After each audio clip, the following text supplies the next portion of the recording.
Hello guys, আসসালামু আলাইকুম। সবাই কেমন আছেন? আশা করি সবাই অনেক ভালো আছেন। আলহামদুলিল্লাহ আমরাও খুব ভালো আছি।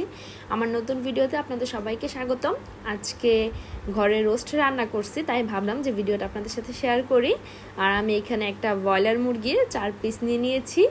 চিকেনগুলো আমি প্রায় 2 ঘন্টা ম্যারিনেট করে রেখেছিলাম লবণ দিয়ে। এখন এগুলোর ভিতরে আমি মুরগির মশলা আর তার সাথে আদা রসুন বাটা দিয়ে মিক্স করে নিব।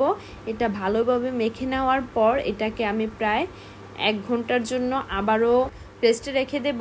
আর এটার ভিতরে লেবুর রস দিলে চিকেনটা খুব সুন্দর সফট হয়, এটা খেতে আরও বেশি ভালো লাগে, তাই আমি এখানে লেবুর রসটাও অ্যাড করে নিয়েছি।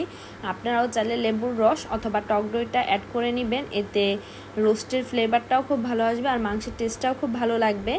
আমি এদিকে একটা প্যানে পরিমাণ মতো তেল নিয়ে নিচ্ছি, আর তেল গরম হওয়ার পর আমি এতে অ্যাড করে দিব তেজপাতা এবং দারচিনি, যাতে সুন্দর একটা ফ্লেভার আসে। আর এটা আমার কাছে মনে হয় যে পরে দেওয়ার চেয়ে যদি তেলে অ্যাড করে নিই তাহলে এটার ফ্লেভারটা বেশি সুন্দর আসে। আর দেখুন, চিকেন দেওয়ার সাথে সাথেই একদম খুব সুন্দর একটা ফ্লেভার চলে আসছে।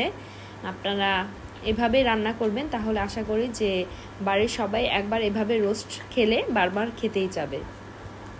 আর এ সময় চুলার আঁচটা মিডিয়ামে রাখবেন, হাই হিটে রাখবেন না। হাই হিটে রাখলে চিকেনগুলো পুড়ে যেতে পারে, আর মিডিয়ামে রাখলে চিকেনটা সুন্দর ভাজা হবে। আর এটা আমি বেশিক্ষণ ভাজবো না, কারণ এটা সুন্দর একটা কালার চলে আসার পরে আমি এটাকে তুলে নিব, কারণ এটা বেশি ভাজলে চিকেনটা ড্রাই হয়ে যাবে, তখন খেতে তেমন একটা ভালো লাগবে না। আর এটা যদি মিডিয়াম আছে 5 থেকে 6 মিনিট ভেজে নেই তাহলে এটা কিন্তু খুব সুন্দর সফট থাকবে, চিকেনটাও খুব জুসি লাগবে, খেতে ভালো লাগবে।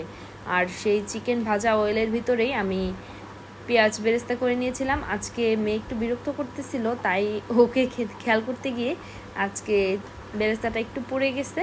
আর বেরেস্তা হওয়ার পর আমি এর ভিতরে যেই আগে থেকে ব্লেন্ডার করা রাখা পেঁয়াজ ছিল সেই ব্লেন্ডার করা পেঁয়াজটা অ্যাড করে দিলাম। আর পেঁয়াজ অ্যাড করার পর এটাকে আমি 5-7 মিনিট ধরে ভেজে নেব, যতক্ষণ পর্যন্ত না পেঁয়াজের পানিটা শুকিয়ে আসছে, কারণ পেঁয়াজটা সুন্দর করে ভাজা না হলে রোস্টের যে ঝোলটা সেটা কিন্তু খেতে একদমই ভালো লাগে না। আর এটা ভাজা হয়ে আসার পর আমি এতে আদা রসুন বাটা অ্যাড করেছি, তারপরে এতে শাহি জিরা, লং এলাচি এগুলো সব অ্যাড করে দিয়েছি, সকল গরম মশলা অ্যাড করার পর এটাকে আমি আবারও কিছুক্ষণের জন্য ভেজে নিব। যখন এটা ভালো মতো রসুন এর আর আদার গন্ধটা চলে যাবে তখন এটার ভিতরে আমি আরও কিছু মশলা অ্যাড করে দিব। আর আমি আগে লবণটা দিইনি, এখন লবণটা দিয়ে নিলাম। লবণ দেওয়ার পর এটাকে আরও কিছুক্ষণ ভাজলাম।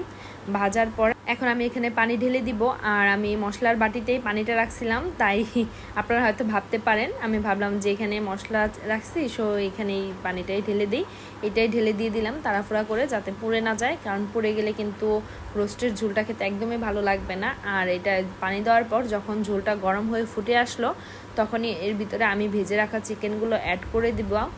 আর অ্যাড করার পর এটাকে মিডিয়াম হিটে রেখে 4 থেকে 5 মিনিট জাল করে নিব। আর তারপরে আমি আগে থেকে একটা বাটিতে পেঁয়াজ বেরেস্তা, টক দই আর কেওড়ার জল এগুলো অ্যাড করে রেখেছিলাম। এখন এগুলো ঢেলে দিব এই পর্যায়ে এসে। আর ঢেলে দেওয়ার পর 7 থেকে 8 মিনিট আমি জাল করে নিব। এতে কিন্তু আমার রোস্টটা একদম তৈরি হয়ে গেছে। সবাই ভালো থাকবেন, সুস্থ থাকবেন। ভিডিওটা দেখার জন্য ধন্যবাদ। আল্লাহ হাফেজ।